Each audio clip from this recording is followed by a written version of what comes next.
भगवान शिव आदि अनंत निराकार और निर्गुण है। संपूर्ण ब्रह्मांड में कोई भी ऐसा व्यक्ति नहीं जो भगवान शिव के बारे में न जानता हो। लेकिन भगवान शिव के सत्य स्वरूप को जानना सबके बस की बात नहीं है। हम शिवलिंग की पूजा तो करते हैं, लेकिन हम में से ज्यादातर यह नहीं जानते हैं कि शिवलिंग का वास्तविक अर्थ क्या है। शिवलिंग क्यों पूजनीय है? शिवलिंग का आकार ऐसा ही क्यों है?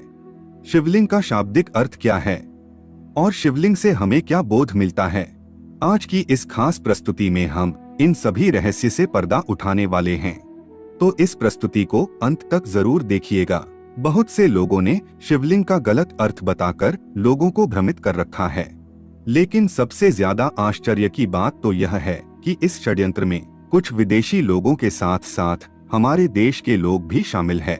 इन लोगों ने शिवलिंग का बहुत ही गंदा मतलब निकाल रखा है, लेकिन सच्चाई ज्यादा देर छिपी नहीं रह सकती है। आज के बाद आपको शिवलिंग का वास्तविक अर्थ और रहस्य पता चल जाएगा, और साथ में यह भी बताएंगे कि शिवलिंग भारत, इजिप्ट, चाइना, एलियंस और पूरे यूनिवर्स में क्यों पूजनीय है। तो इस प्रस्तुति में अंत तक जुड़े रहिएगा।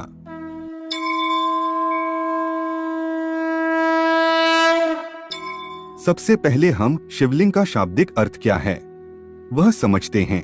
शिवलिंग में शिव का अर्थ होता है परम शुद्ध चेतना, परमेश्वर या परम तत्व, और लिंग का अर्थ होता है निशान, चिन्ह, प्ररूप, लक्षण और प्रतीक। और शिवलिंग का अर्थ है भगवान शिव, परमतत्व का चिन्ह या प्रतीक। अब हमें यह भी पता होना चाहिए कि संस्कृत में जनन अंग के लिए शिश्नम शब्द प्रयोग होता है।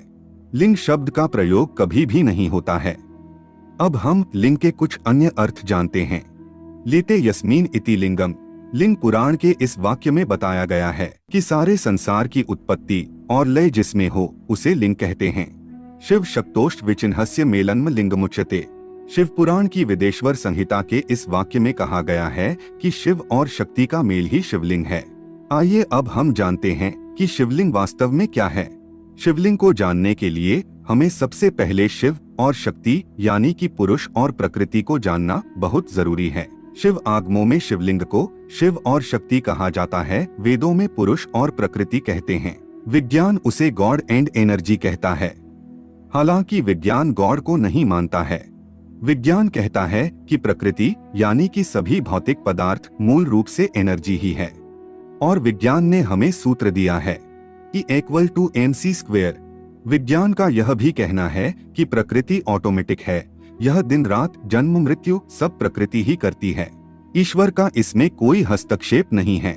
जबकि हमारा वैदिक धर्म कहता है कि प्रकृति यदि ऑटोमेटिक है तो उसे ऑटोमेटिक बनाने वाला भी कोई है। सृष्टि निर्माण के बारे में विज्ञान हमें बिग बैंग की थ्योरी देता है, लेकिन बिग बैंग से पहले क्या था उसके बारे में विज्ञान मौन हो जाता है। विज्ञान हमें यह भी नहीं बताता है कि बिना स्पेस के, बिना अवकाश के कोई चीज संभव ही नहीं हो सकती, तो बिग बैंग कहाँ हुआ था। लेकिन हमारे वैदिक धर्म में बिग बैंग से पहले क्या था उसकी भी बात की गई है। अब हम प्रकृति की बात करते हैं। प्रकृति का मतलब यह नहीं है कि जो हमें दिखाई देता है। प्रकृति का मतलब होता है कृति से पहले यानी कि बिफोर क्रिएशन, यानी कि सर्जन से पहले जो स्थिति थी वह कहलाती है प्रकृति। प्रकृति में सब कुछ पैदा करने की क्षमता थी।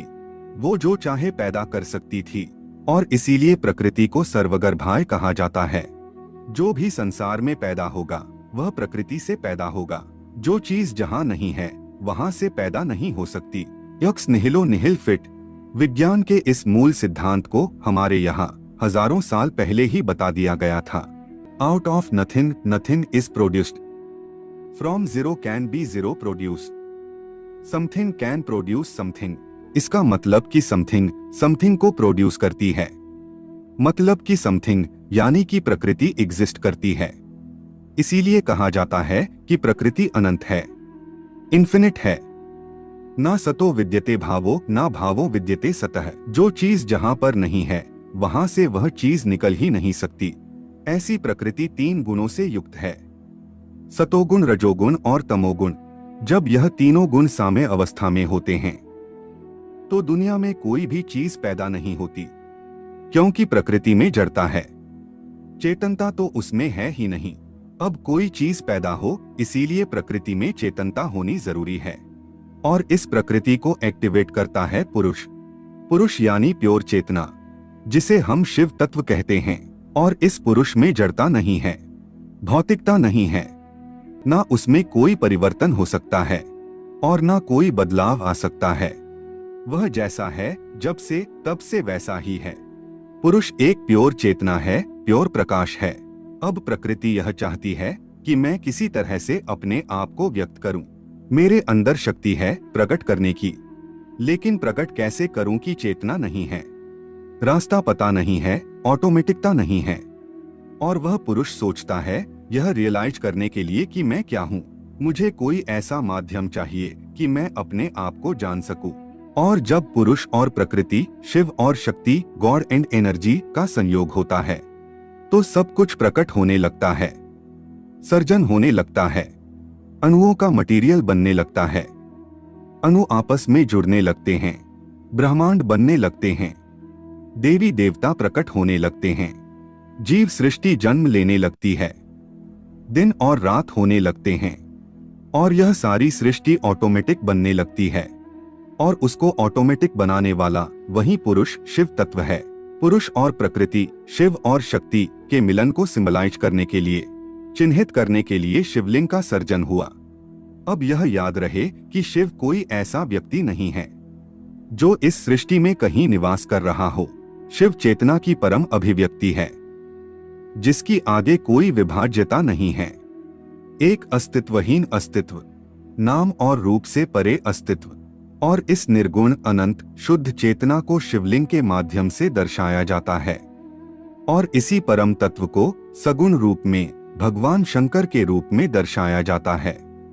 शिव निर्गुण ब्रह्म के प्रतीक है तो शंकर सगुण ब्रह्म के प्रतीक है।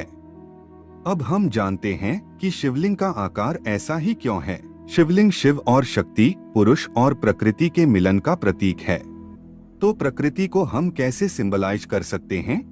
यदि हम प्रकृति को पत्तियों के रूप में दर्शाते हैं तो प्राणी और दूसरे सभी तत्व छूट जाते हैं। यदि हम प्रकृति को मनुष्य के रूप में दर्शाते हैं तो भी प्रकृति को पूर्ण रूप से नहीं दर्शा पाते हैं, क्योंकि प्रकृति अनंत है और इस अनंत और विशाल प्रकृति को दर्शाने के लिए जाने वाला प्रतीक भी विशाल होना चाहिए, जैसे कि गैलेक्सी या ब्रह्मांड।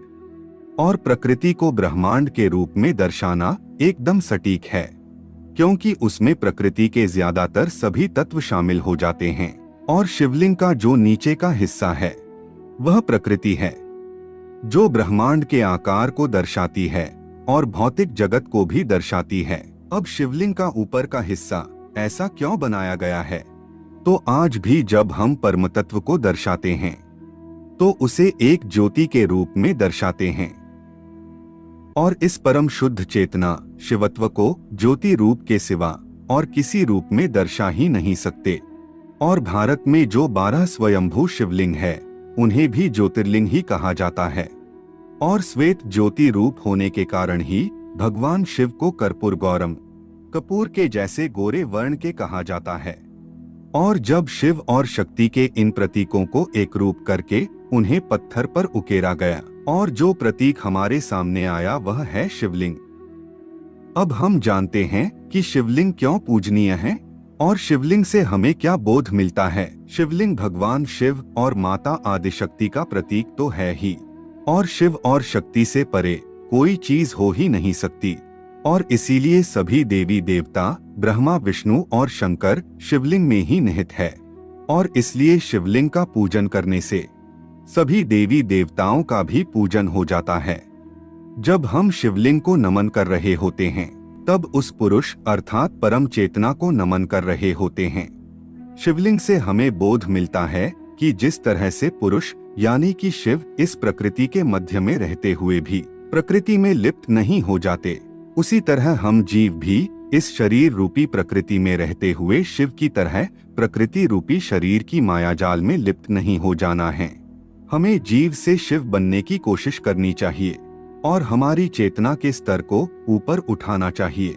अब यदि पृथ्वी पर से सभी मानव सभ्यताएं नष्ट हो जाएं और मानव की सारी पृथ्वी ही नष्ट हो जाए तो क्या भगवान शिव और शिवलिंग रहेंगे या नहीं? और मानो कि सारी पृथ्वी नष्ट हो जाती है और लाखों साल बाद किसी दूसरे ग्रह पर नई सभ्यताएं विकसित होती है, तो उनमें से इजिप्ट जैसी कोई सभ्यता जब सृष्टि के मूल कारण का पता लगाएंगे तो वह शिव और शक्ति को अंक के रूप में चिन्हित करेंगे, जिसमें अंक का नीचे का हिस्सा शक्ति को दर्शाता है और ऊपर का हिस्सा परम शुद्ध चेतना शिव को दर्शाता है। और चाइना जैसी कोई सभ्यता शिव और शक्ति को यिन और यांग के रूप में चिन्हित करेंगे, जिसमें काला रंग प्रकृति को दर्शाता है और सफेद रंग शिवत्व को दर्शाता है। अब सवाल यह बाकी रहता है कि क्या एलियंस भगवान शिव में मानते हैं? तो एलियंस भी भगवान शिव में मानते ही होंगे, क्योंकि भगवान शिव यूनिवर्सल है। बस फर्क इतना हो सकता है कि शिव के नाम और प्रतीक अलग हो सकते हैं। भगवान शिव सनातन है, सृष्टि के मूल कारण है, आदि अनादि है। सृष्टि रहेंगी तो भी शिव होंगे और सृष्टि नहीं